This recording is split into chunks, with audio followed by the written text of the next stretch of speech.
జిల్లా కలెక్టర్ హిమాంశు శుక్లా ప్రజలకు తెలియజేస్తూ నేటి ఉదయం ముఖ్యమంత్రి టెలికాన్ఫరెన్స్ ద్వారా ప్రజలకు పెట్రోల్ డీజిల్ అందుబాటులో ఉంచాలని తెలియజేశారని, అందుకు అనుగుణంగా చిత్తూరు, కృష్ణపట్నం, కడప నుండి వాహనాలు బయలుదేరాయని, ప్రజలు ఆందోళన చెందవద్దని, ఈ రోజు రాత్రికి పూర్తిగా అందుబాటులోకి ఉంటుందని తెలియజేశారు.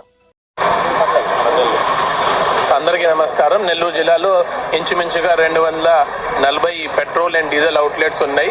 కొంత సాటర్డే రోజు నుంచి ప్రెషర్ పెరగడం వల్ల కొన్ని చోట్ల ఈ డ్రై స్టేషన్స్, మన పంప్ స్టేషన్స్ డ్రై అవుతున్నాయి ఇలా మాట వచ్చినప్పుడు ఇమీడియట్గా జేసీ గారు, ఎంఆర్ఓస్, తర్వాత ఎస్పీ గారు సమన్వయంతో అన్ని చోట్ల విఆర్ఓస్ని పెట్టడం జరిగింది.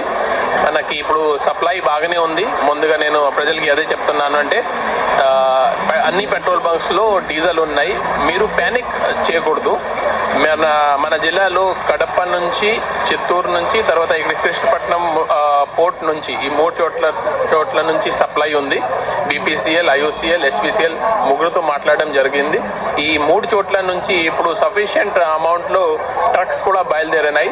బై 12:30 అన్ని పెట్రోల్ బంక్స్లో సఫిషియంట్గా డీజిల్గా, పెట్రోల్గా కూడా పెట్టడం జరుగుతుంది. నా రిక్వెస్ట్ ఏంటంటే కొంత ఈ ప్యానిక్ అవసరం లేదు. సఫిషియంట్ డీజిల్ ఉంది, పెట్రోల్ ఉంది. మీరు దీన్ని ఈ సోషల్ మీడియాలో జరుగుతున్న ప్రచారం కానీ లేకపోతే మీడియాలో వచ్చిన ప్రచారాన్ని నమ్మకూడదు, ప్యానిక్ క్రియేట్ చేయకూడదు. ఇప్పుడే కూడా నేను ఇక్కడే కొడవలూరుకి రావడం జరిగింది. ఇక్కడే కూడా సఫిషియంట్ డీజిల్ ఉంది. కానీ ఇది ప్యానిక్ వల్ల ఏమైంది అంటే, సపోజ్ వాళ్ళు 100 లీటర్ ఒక రోజు సేల్స్ ఉంటే ఈ లాస్ట్ 2 డేస్లో 200 లీటర్స్ అయిపోయింది. సో ఆ పబ్లిక్ కొంచెం భయపడి, లేదు మేము ముందే స్టోర్ చేసి పెట్టిస్తాము అలా ఆలోచన చేస్తున్నారు. దయచేసి దీనికి అలా చేయకండి. ఆల్రెడీ మన సఫిషియంట్ సప్లై ఆల్రెడీ అందుబాటులో ఉంది. తర్వాత బయట నుంచి ఆల్రెడీ డిస్పాచెస్ మొదలైనాయి. సో ఎక్కడ కూడా ప్రాబ్లం లేదు. కొంత మనం సరిగా దీన్ని కోఆర్డినేట్ చేసేస్తే ఈ సమస్య నుంచి బయట వస్తాము. ఆల్రెడీ పొద్దున సీఎం గారు టెలికాన్ఫరెన్స్ కూడా పెట్టడం జరిగింది. సీఎం గారు చాలా గట్టిగా ఇన్స్ట్రక్షన్స్ కూడా ఇవ్వడం జరిగింది. ఇప్పుడు హెచ్పీసీఎల్ కానీ, బీపీసీఎల్ కానీ, ఐఓసీఎల్ ఈ 3 కంపెనీస్ సీనియర్ ఆర్ఎంస్తో కూడా మాట్లాడుతున్నాము. నెల్లూరు జిల్లా వరకు అసలు ప్రాబ్లం ఏమి లేదు. ఈ రోజు కూడా సఫిషియంట్ అమౌంట్ ఆఫ్ డీజిల్ అక్కడ నుంచి డిస్పాచ్ అయింది. 12 నుంచి ఆ ట్యాంకర్స్ మాకు రావడం జరుగుతుంది.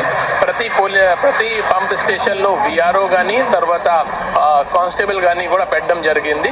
ఈ వచ్చిన వెహికల్స్ని కూడా గ్రీన్ ఛానల్ పెట్టేసి ఈ తొందరగా ఈ ట్యాంక్స్ని ఫిల్ చేయడానికి మేము వర్కౌట్ చేస్తున్నాము.